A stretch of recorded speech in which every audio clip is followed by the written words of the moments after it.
Climático en Bolivia, una actividad que se cumple desde ayer en Santa Cruz de la Sierra, culmina hoy. Vamos a conocer los alcances de este encuentro y para hacerlo pues ya está en la cabina de LB Radio Paulo Barbieri, a quien damos la cordial bienvenida.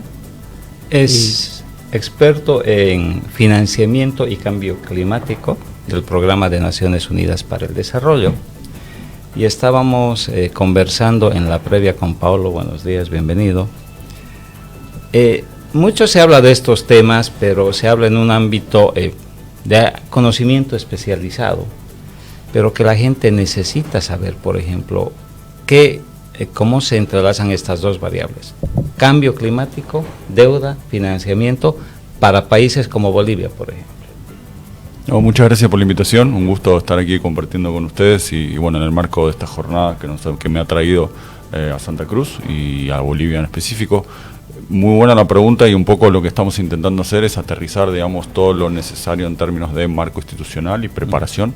Como comentábamos un poco antes de salir al aire, muy importante el concepto de coordinación interinstitucional. Sabemos de la voluntad y las ambiciones, digamos, de distintas partes y distintas contrapartes públicas que nos hacen llegar algunos buenos precedentes que tiene el país y poder seguir trabajando en ese sentido de la mano y poder dotar de asesoría para lograr algunas cosas un poquito más operativas, digamos, ¿no? Y pasar de la ambición a la implementación y a una hoja de ruta que permita explorar algunas de las variantes que el mundo hoy presenta en función a esta intersección que vos ya presentabas entre financiamiento, gasto prioritario, digamos, proyectos específicos en el sector verde, por ejemplo, y las realidades fiscales de los países en desarrollo también, ¿no? Hay un problema que, por ejemplo, tiene Bolivia, tiene áreas verdes, pulmones de la región bastante importantes y significativos que lamentablemente están siendo afectados por los incendios ahora, y siempre se ha producido un debate entre una visión que se llama desarrollista, por ejemplo, y una visión que es más ecologista, medioambientalista, y que pareciera ser una disyuntiva, es decir, yo necesito expandir, tumbar el bosque para poder generar economía, y hay otra visión que dice: yo quiero preservar el bosque, pero ¿qué puedo recibir a cambio? ¿Cómo yo financio las necesidades de mi población? ¿Existe puente o no existe puente? Sí, absolutamente. Por ejemplo, tenemos algunos ejemplos concretos para presentar. Por ejemplo, incluso en el país se están implementando y a través del Ministerio de Medio Ambiente y mis colegas de la oficina local del Programa de Desarrollo de Naciones Unidas, esquemas, por ejemplo, de pago por resultados en la conservación de bosques, en lo que se llama la REDD+, o REDD+, donde es un esquema de pago por resultados contra la verificación de la conservación de bosque nativo, por ejemplo, dado la implicancia, digamos, y las externalidades positivas que tiene en términos de captura de carbono, por ejemplo.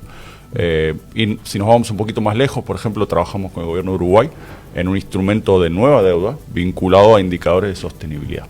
El gobierno uruguayo en ese momento lo que hizo fue definir uno de los indicadores que ajustan, digamos, el valor de la deuda. Es decir, si Uruguay, por ejemplo, logra mantener hectáreas de bosque nativo y lo presenta a los inversionistas entonces reducen un poquito el costo de la deuda. Entonces empezamos a ver incentivos financieros atados a objetivos de conservación, por ejemplo, en términos de reducción de gases de efecto invernadero, en términos de conservación de bosque nativo, en términos de poder realmente aportar a través del monitoreo y esa transparencia, esa trazabilidad, incentivos financieros que también permitan ayudar a los países en desarrollo, digamos, ¿no? Claro. Y poder premiar un poco esos esfuerzos medioambientales y ese bienestar que genera el país a nivel regional y a nivel global, esa contribución.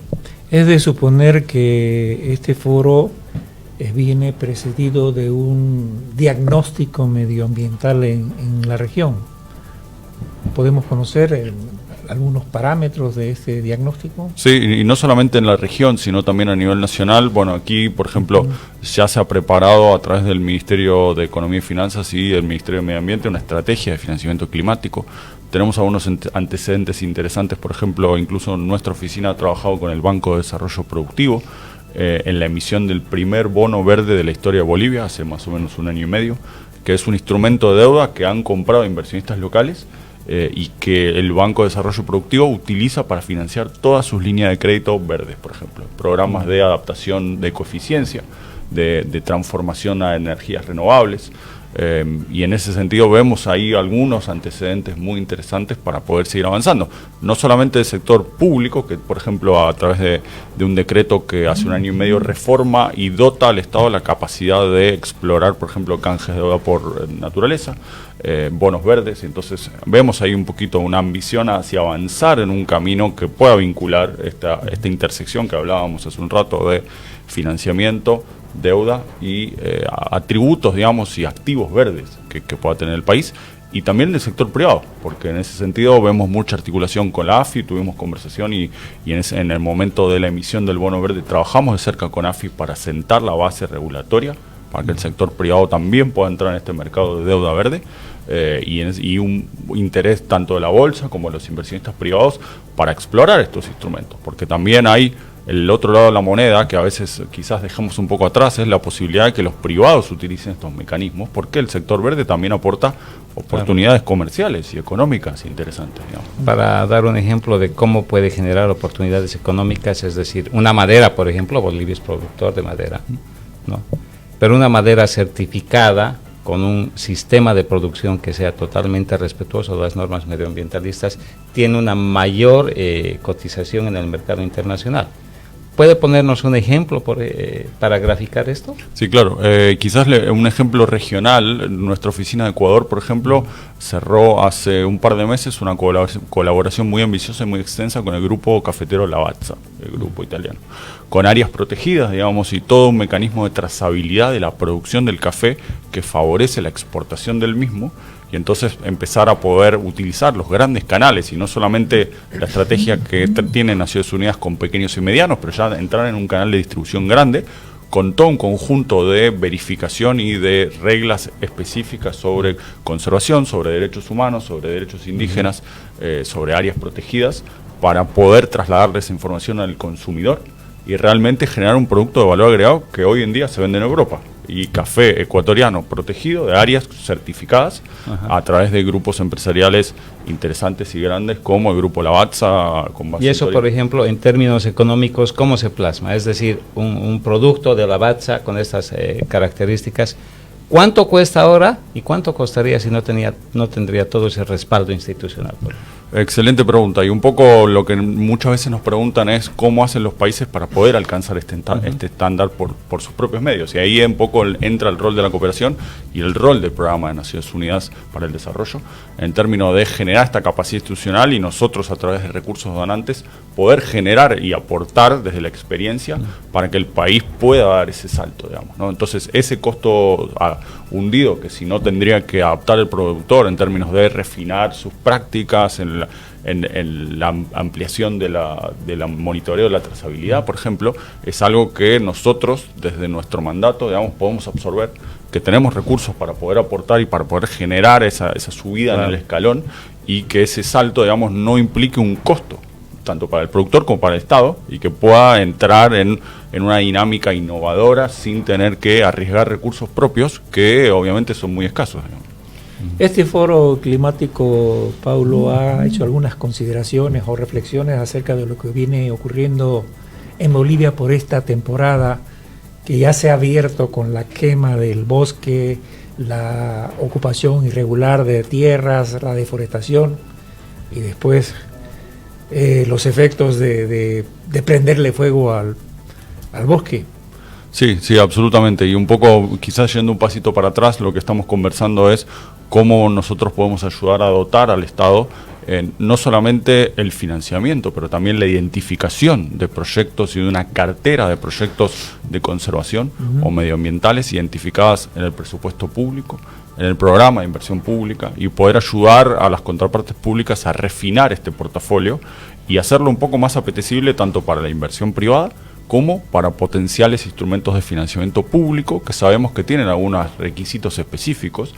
Hay instrumentos a nivel internacional de financiamiento verde que tienen algunas exclusiones y que van a pedir, como usted bien dice, por ejemplo, información sobre los impactos negativos en la quema de bosques, por ejemplo, lo que denominamos en la jerga financiera el concepto de exclusión, es decir, todas las áreas que los flujos financieros verdes y los fondos de inversión verde por mandato tienen que evitar, porque sus directorios, sus accionistas les impiden ingresar en flujos financieros en áreas problemáticas, digamos, ¿no? Entonces, ahí un valor agregado fundamental y una capacidad que estamos intentando construir es la trazabilidad y la transparencia. Porque para poder entrar en esa dinámica de instrumentos un poquito más sofisticados es fundamental poder demostrar la trazabilidad y los impactos tanto negativos como positivos en términos de salvaguardas medioambientales, en términos de salvaguardas sociales, por ejemplo, de derechos de poblaciones indígenas, y en términos de impactos de cortos, medianos y largo plazo, que hoy en día empezamos a ver, empiezan a intersectar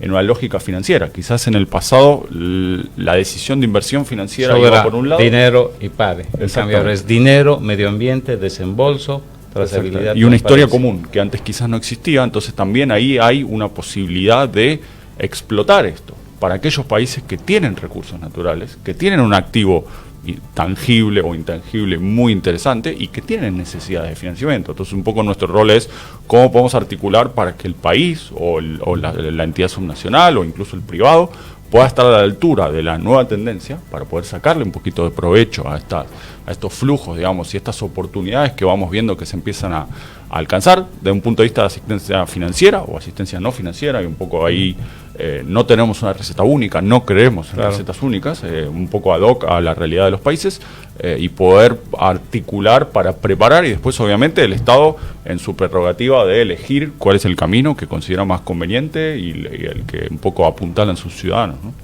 Por último, el foro llega a su fin. Hoy puede anticipar una de las resoluciones o conclusiones más importantes. Sí, el foro va a tener una hoja de ruta, digamos, lo que solemos decir en inglés un white paper.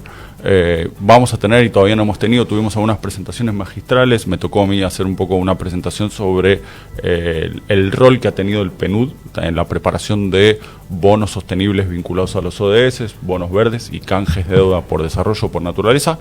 Y hoy en la tarde vamos a tener algunas mesas de trabajo y de articulación interinstitucional con representantes de distintos ministerios, representantes del sector privado, para poder nutrir esta hoja de ruta en financiamiento climático bien específico y sobre todo poder dotar de planes concretos. Entonces vamos a estar articulando en 4 mesas de trabajo con distintas distinciones. Yo voy a estar sentado en la mesa de instrumentos de financiamiento, pero también tenemos otros colegas en la mesa de energía, en la mesa de agua, en la mesa de agricultura y ganadería. Entonces ahí podemos encontrar y sobre todo dar un poco de claridad. Hay muchos instrumentos verdes dando vuelta, pero son a distintos niveles, digamos, ¿no? Entonces también hay un poquito la necesidad de dar un paso atrás, definir claramente cuál es el ángulo y cuál es la batería de opciones a disposición en función de los problemas que queremos resolver, porque no vamos a poder solucionar todo con todo, digamos, ¿no?